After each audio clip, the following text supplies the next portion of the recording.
Parenthood Survival Kit.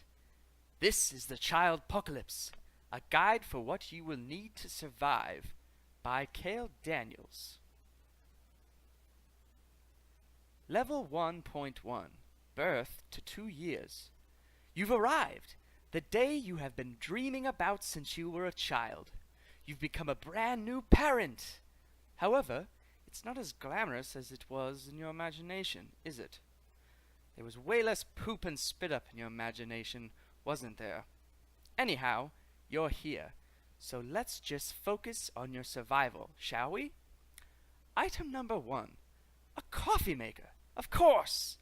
If you didn't already own one of these, then you very well might be one of the only Americans left who doesn't drink coffee. Well, you drink it now because you've just had a baby. According to Brooks 2013, the most common complaint among new fathers and mothers is tiredness and exhaustion.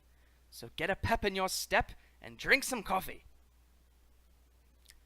Level 1.2, Birth to 2 years.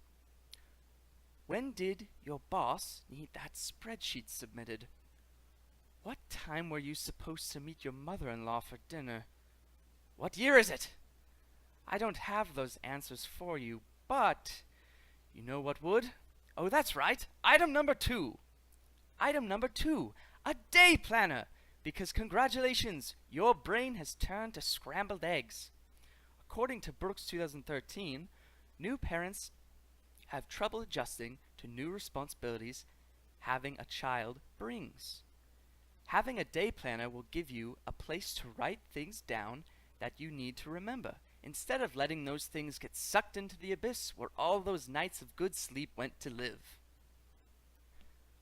Level 2.1, Year 2 to Year 5. Congratulations! Your little ball of flesh has evolved into an adorable mini Godzilla. Did you think Level 1 was hard? Ha! Well, welcome to Level 2. Your tiny wrecking ball finally figured out what those appendages that are connected to its hips do, and they are on a mission to get into absolutely everything they shouldn't be. Item number 3, a Roomba. No, not the 1930s popularized dancing style called the Roomba. You know, those little robot vacuum things called Roombas. This one doesn't need any evidence to back it up. You know it, I know it, the whole world knows it. Kids be messy. Level 2.2, Year 2 to Year 5. It's been something between 2 to 5 years since you have read an entire book. Well, I can't be certain, but that's how long your child has been walking the earth, so if you have by some miracle found the time and finished a book, then you are just fine and no longer need my help. Joking aside, this is a time in your child's life where they are asking lots of questions and developing their language according to Brooks 2013.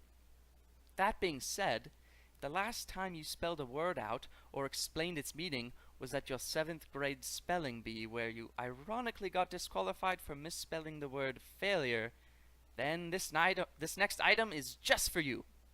Item number 4, a pocket dictionary. Your child is going to ask you what words mean pretty consistently from here on out. Have this handy, and your child will think you're a genius. In no time, you will be able to forget about that 7th grade spelling bee mishap. Level 3.1, the elementary years. It's only been 6 slides, and your little Schnickel Fritz is already growing into a medium-sized human being. Aw, how cute.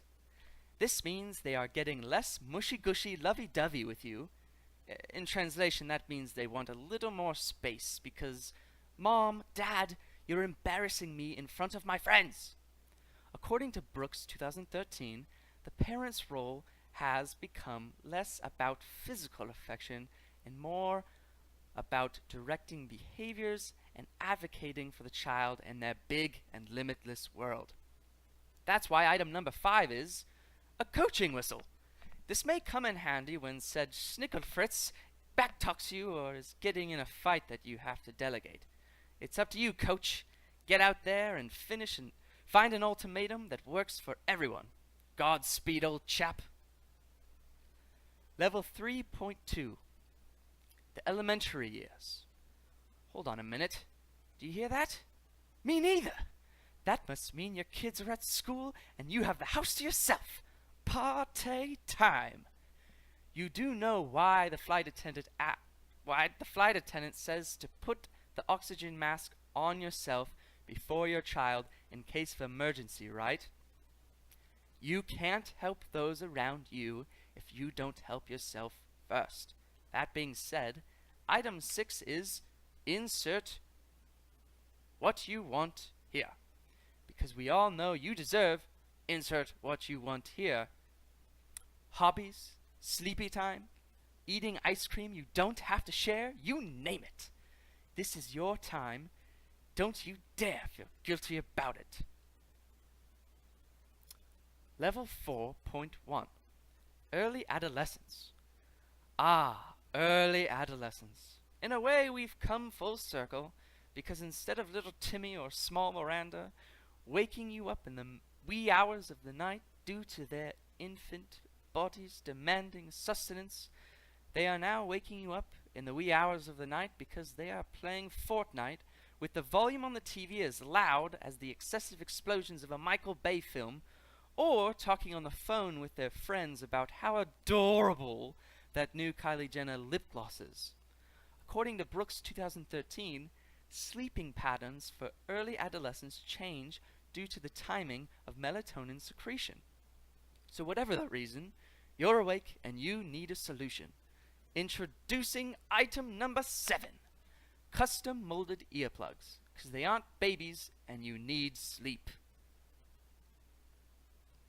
Level 4.2. Early adolescence.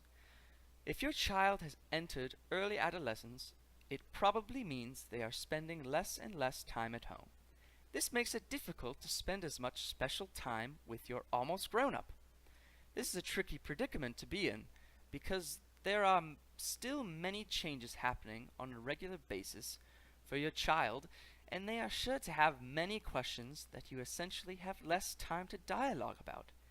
That being said, if you are still using that day planner I told you about in slide 3, then schedule out some time with your child to do something you both enjoy. This will give you an activity or space that promotes a safe, positive, and natural space to talk if something is on their mind. According to Brooks 2013, parents often feel overwhelmed by the messages that the media is giving to early adolescents about their bodies and sexuality. Having regular and safe dialogue will put you more at ease while also strengthening the bond with your child. Level 5.1. Late adolescents and young adults. Crippling debt or living at home with your parents? Tough choice. Thanks to the wonderful economy and the amazing, totally not corrupt universities across the globe that totally aren't sucking every penny they can from young adults trying to better themselves by getting an education, young adults might be faced with this question. Many, like myself, choose to live with their parents because they cannot afford otherwise. According to Brooks 2013, this is called the accordion family. Having a spare bedroom at your house available for your adult children if they are in school or seeking a job.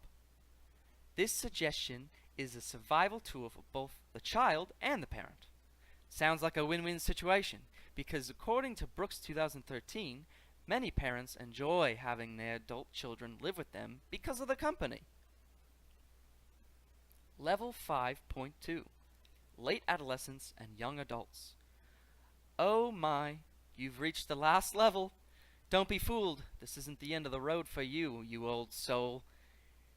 I hear someone's going to be a grandparent. Yes, I'm talking about you. Now, this last item for your survival kit is a no-brainer, and I shouldn't have to tell you this, but I'm going to anyway because I'm the best child survivalist there is. Item number... I've lost count. But that doesn't matter anymore.